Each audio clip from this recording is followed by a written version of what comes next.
With former President Trump campaigning in battleground North Carolina overnight, his longest-serving chief of staff, John Kelly, delivering a dire warning about a possible second Trump presidency in a series of interviews with the New York Times.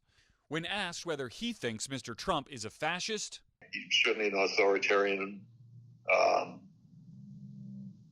admires people who are dictators. He has said that. So he certainly falls into the general definition of fascist, for sure. Kelly says he was motivated to speak out following Mr. Trump's comments about using the military against domestic political opponents, who the former president calls the enemy within.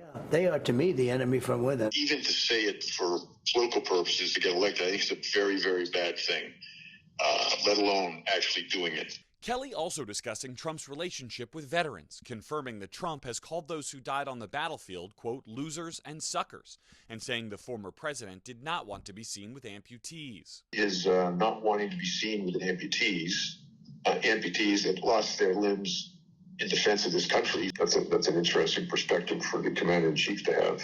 Kelly also confirms reports that Mr. Trump repeatedly spoke highly of Adolf Hitler. He commented more than once that that Hitler did some good things, too. In a statement, the Trump campaign saying Kelly, quote, has totally beclowned himself with these debunked stories he has fabricated.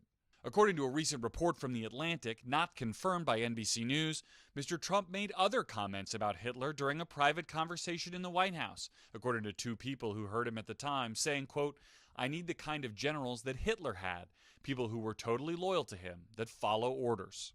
The Trump campaign says the former president never said it. While Trump was back on the offensive overnight on the trail, after condemning Harris for not holding events yesterday while she conducted interviews. She's lazy as hell. Later in North Carolina, launching a barrage of attacks, suggesting without evidence that Vice President Harris abuses alcohol and drugs. Does she drink? Is she on drugs? I don't know.